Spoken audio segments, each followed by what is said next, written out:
First, China's change to the way, hang on, I'm talking about China. China, right, it's first banned our beef from 4 abattoirs.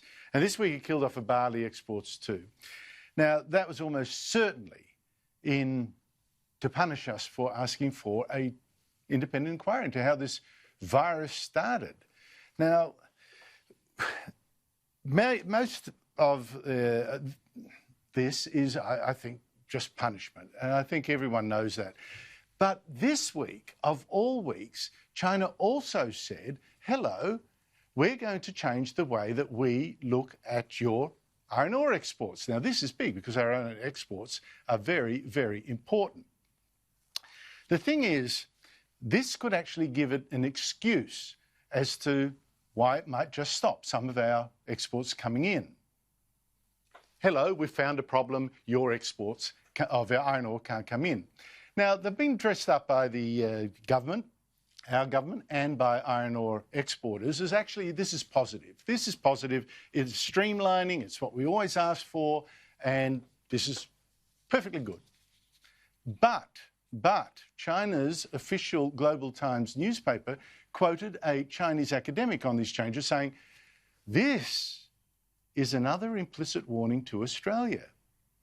And in another article, the Global Times went on to abuse us, calling us a giant kangaroo that serves as the dog of the US, and warning that we will hit a deadlock with China on trade disputes. So, I don't know, you can call it a coincidence or whatever. We'll see. Meanwhile, Victoria. Why is Victoria such a problem state at the moment? In so many ways, ideologically crazy. Victoria, meanwhile, is getting much closer to this very same Chinese dictatorship. Alone in the country, its premier, Daniel Andrews, is signing up to China's Belt and Road Initiative, which China is using to secure its supplies and spread its influence. This Belt and Roads Agreement with Victoria commits the governments of both sides, that's Victoria and this dictatorship, to strengthen coordination and guidance as well as policy support to ensure long-term and sustainable cooperation and to stick to all-round cooperation. Now, with Victoria going so deep into debt, it will need investment, including Chinese investment, more than ever. But when Transport Infrastructure Minister Jacinta Allen was asked this week by a parliamentary committee just how much Chinese cash she was counting on to fund a massive projects now that Victoria's got no money, how much of it was likely to come from these arrangements with the Chinese government, she refused to answer. Just like a Chinese autocrat, she claimed not just that the question was overstepping the terms of reference for that inquiry, but that it overstepped the bounds of any sort of decent public discussion. Unbelievable. This is a minister saying it's not decent to tell taxpayers how much the government is borrowing from China. Well, at the risk of asking an indecent question about this, I will discuss this with Richard McGregor, who for years was a distinguished foreign correspondent in Beijing, now with the Lowy Institute. He's also the author of a book on President Xi Jinping, The Backlash, that I've recommended before, and I do that because I think it's actually extremely insightful, The Backlash. Richard McGregor, thank you so much for your time. First, China's changed the way it checks iron ore coming into the country. Look, you've got the Morrison government saying this was in the works, could actually streamline things, it could be useful, and yet at the same time in the Global Times, China's Global Times, it says this is a warning to us. How do you read it? Andrew, I would be very surprised if China interrupted iron ore imports into the country at all. You know, in fact, I think they have been very impressed by the way Australian miners have managed to keep their mines going, their workforce safe and healthy throughout this, because otherwise they'd be struggling to get the commodity because of massive problems in our main competitor, Brazil. What you see in the Global Times, I just reckon they like giving us a little bit of a needle. They like to keep us off balance. They like to keep thinking there's more sanctions coming. So touch wood, I'd be shocked if anything happened in the short term with iron ore. Meanwhile, let's go to Victoria then. Victoria is doing what the federal government refuses on security grounds. It's signing up to the Belt and Road Initiative of China. Can you first tell us, what does China actually want broadly from this initiative? What's it all about?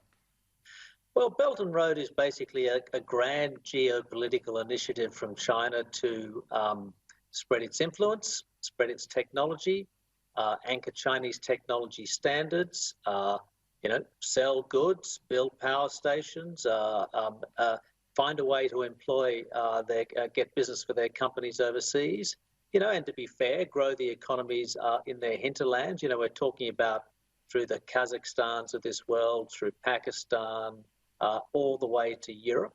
So it's a economic and geopolitical initiative. I wouldn't call it a Marshall Plan, because the Marshall Plan came after the war, but some Chinese compare it to that. So it's a way to entrench China in these countries and to eclipse the US. Well, given that, is it smart for Victoria to sign up? I don't know that there's anything sinister about what Victoria did, but I'll tell you what my objection to that is. And it's kind of freelancing on foreign policy. I mean, we're a democracy. Everybody can have their opinion. State governments can differ with the federal government. But it's a basic question of reciprocity. There's absolutely no way that a Chinese province could take a policy and do a deal with the Australian federal government in contravention with national policy. And I think that's pretty unhealthy for Australia, particularly when China is such a sensitive issue which has to be very properly and firmly managed. It's not good to have state governments going off and making agreements like this. Well, that's one issue, okay. That's the national security part of it that you're talking about. What about the other issue, that is it smart to be out there trying to get even more investment from China right now, when I would have thought that this coronavirus crisis already shown us that we're too dependent, too exposed, too dependent on China already? Yeah, there's differing views on that. I mean, I'm a bit of a heretic maybe on your program. I'm very much in favour of foreign investment. I mean, but there is the point about overdependence, over-reliance on China, and the fact that may give us, they may give them leverage over us, and certainly we have to worry about that. I don't know exactly what Victoria is hoping to get out of this. I mean, I don't think they'll get cheap money from China. That era is drying up anyway, and why would they give a developed country cheap loans? They would do that in a developing country. I don't know whether they'll get any particular extra investment if that's what they want. They certainly won't be bringing Chinese labour into Victoria, as many countries have done under the Belt and Road Initiative. That's not allowed under, I think, our laws, and of course the people of Victoria would object to it. So it's a very much a symbolic victory for China, and it's not clear to me let alone what Australia gets out of it, but what Victoria gets out of it. Well, I saw what China got out of it. It got the Victorian Premier, Tim Pallas, siding with China in our dispute over the exports of beef and barley that China's disrupted. So it's already getting some reward out of this. Meanwhile, China, look, maybe I'm being suspicious here, Richard, but it seems to me that China is counting on the distraction that's been caused by this virus to increase its power over Hong Kong, the former British colony, where we last year saw those huge democracy protests. Now, pro-China politicians now look like trying to ram through a new national security law that bans treason, sedition, secession. You can understand why pro-democracy legislators are really upset about this. How do you think this is going to play out? Well, Andrew, it's your job to be suspicious, and on occasions I'll calm you down, but on this occasion I won't. I think it's a very serious moment in Hong Kong right now with the one country, two systems project. What is happening is that Beijing has decided in recent months, they put very much a hardliner in charge of Hong Kong policy. They've said that they don't have to comply with the basic law, which is Hong Kong's mini constitution, which was agreed between the UK and China with the handover in 1997.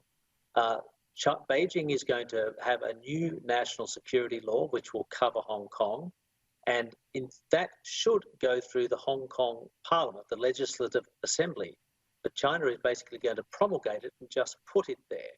So if that goes ahead, it's going to be a spark for more and bigger protests, and it really does spell the proper end of one country, two systems. So it's a pretty big deal, I think. Well, that really alarms me because we were both foreign correspondents in Hong Kong. I really like that place. It's very special. But if this goes that way, oh my God, what a tragedy. And I think, well, we'll see a lot of trouble there as we saw last year. That'll be nothing. Richard McGregor, thank you so much for that warning. Thank you very much, Andrew.